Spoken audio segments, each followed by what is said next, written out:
में बताया गया है। लड्डू गोपाल की अगर आप सच्चे मन से सेवा करें तभी आप घर में लड्डू को लाए, क्योंकि लड्डू घर में लाने के बाद हमारे घर के सदस्य ही बन जाते हैं। और अगर हम लड्डू गोपाल को अपने बच्चों की तरह प्यार करें और सेवा करें तो लड्डू आपकी हर मनोकामना पूरी करते हैं। अगर हम एक बार लड्डू घर पर ले आए तो हमें हर हाल में उनका खास ख्याल रखना है।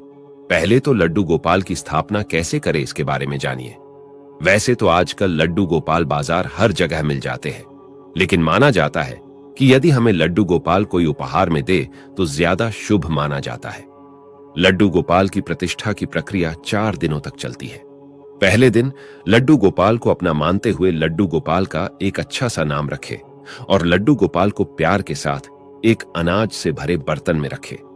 अनाज में आप गेहूं, चावल इत्यादि कुछ भी ले सकते हैं और उस बर्तन में लड्डू को अनाज से पूरा ढक दें। वो उनकी आंखों पर एक पट्टी भी बांध दे।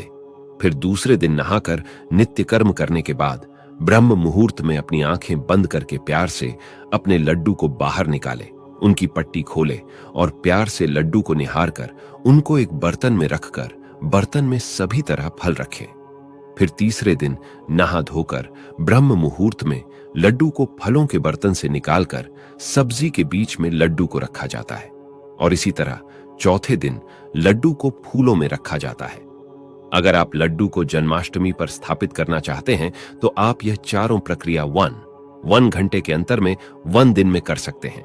तो अब 4 दिन की प्रक्रिया पूरी होने के बाद 5वें दिन आप लड्डू को नहा धोकर फूलों के बर्तन से निकालकर उन्हें खाली परात या थाली में बैठाकर पहले उन्हें कच्चे दूध से नहलाए और ध्यान रहे कि लड्डू को अपना बच्चा समझकर घर के सदस्य समान पूरी भावना और प्यार के साथ नहलाएं।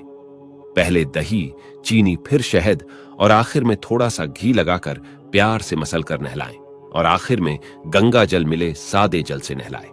जल मौसम के अनुसार ले, गर्मी में शीतल जल और सर्दी में गुनगुना जल ले। फिर लड्डू को एकदम साफ मलमल के कपड़े या सूती रुमाल से साफ करके वस्त्र पहनाएं। वस्त्र नए होने चाहिए।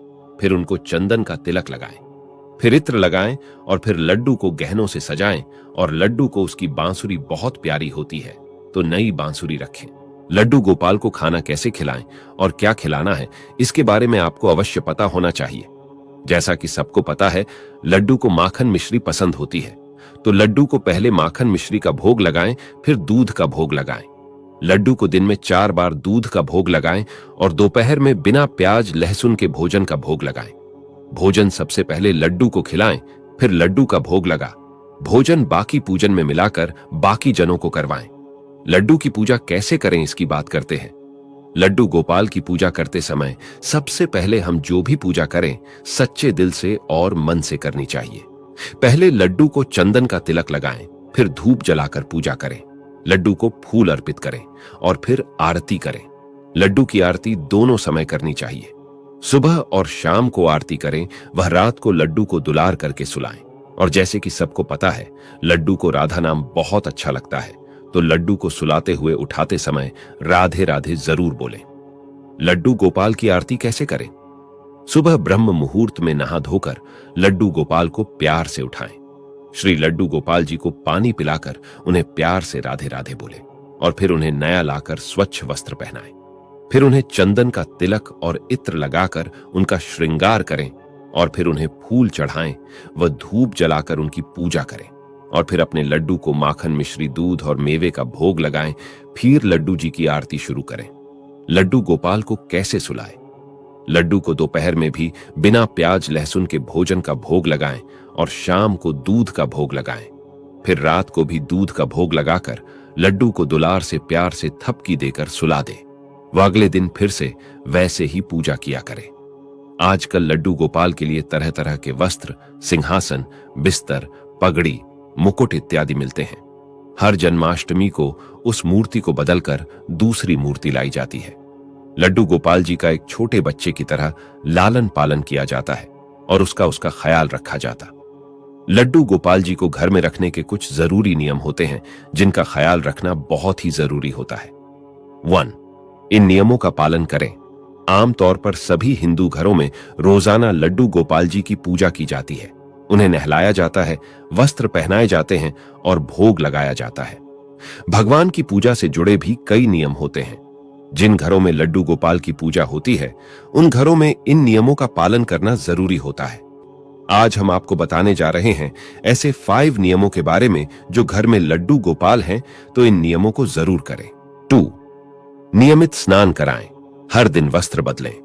अगर आप भी लड्डू गोपाल जी को अपने घर में ला रहे हैं तो सर्वप्रथम आपको अपने मन में यह भाव पैदा करना चाहिए कि अब यह आपका नहीं बल्कि लड्डू गोपाल जी का घर है और बाकी लोगों की तरह लड्डू गोपाल भी इस घर के सदस्य हैं। उसके बाद रोजाना नियम से उन्हें सुबह ही स्नान कराएं और रोजाना उनके वस्त्र बदलें। ध्यान रहे कि हमें लड्डू गोपाल जी के लिए ठीक उसी प्रकार की दिनचर्या का पालन करना चाहिए जैसा कि घर के बाकी सदस्य करते हैं। वह भी आपके घर के सदस्य हैं। 3. सबसे प्यारा और राजदुलारा सदस्य श्री लड्डू गोपाल। अगर आप बाहर से खाने पीने की कोई वस्तु या फिर अन्य चीजें लेकर आ रहे हैं तो पहले घर के सबसे छोटे सदस्य लड्डू गोपाल जी का भोग जरूर लगाएं। उन्हें घर का सबसे प्यारा और राजदुलारा सदस्य माना जाता है। ये मानते हुए घर में बनने वाले सभी पकवानों या फिर खाने की सभी वस्तुएं पहले उन्हें भोग लगाएं। 4. संध्या आरती और झूला कैसे करें। संध्या के समय रोजाना नियमित रूप से संध्या आरती करें और भोग लगाएं। लड्डू गोपाल जी की पूजा में एक भी दिन का अंतराल नहीं होना चाहिए। अगर आप किसी काम से घर के बाहर जा रहे हैं तो इस बात का ध्यान रखिए कि घर की एक चाबी लड्डू गोपाल को देकर जाएं और ये प्रार्थना जरूर करके जाएं कि हे प्रभु, आप इस घर की रक्षा करना। आप चाहें तो ऐसा भी कर सकते हैं कि अपने किसी करीबी पड़ोसी को लड्डू गोपाल जी को सौंप कर जाएं ताकि वह रोजाना उनका भोग और पूजा कर सके और उनका ध्यान रखें। 5. खिलौने भी लाएं लड्डू गोपाल जी के लिए। हम जब भी कहीं बाजार जाते हैं तो घर के बच्चों के लिए खिलौने लेकर आते हैं। उसी प्रकार जब आप बाजार जाएं तो जैसे अपनों बच्चों के लिए खिलौने लाते हैं वैसे ही लड्डू गोपाल जी के लिए भी नए नए खिलौने लेकर आएं और समय निकालकर स्वयं भी उनके साथ खेलें। हो सके तो लड्डू गोपाल जी को अपने साथ समय समय पर घुमाने भी लेकर जाएं। 6. दिन में 4 बार लगाएं भोग। जिस प्रकार से घर के बाकी सदस्य सुबह स्नान के बाद नाश्ता करते हैं, फिर दोपहर में भोजन और शाम को फिर जलपान और रात में भोजन, ठीक इसी प्रकार से लड्डू गोपाल जी का भी कम से कम 4 बार भोग लगाना जरूरी है। माना जाता है कि जिस प्रकार छोटे बच्चों को बार बार भूख लगती है वैसे ही लड्डू गोपाल जी को भी भूख लगती है और उन्हें भी समय समय पर खिलाना जरूरी होता है। आशा करते हैं आपको हमारी प्रस्तुति अच्छी लगी होगी।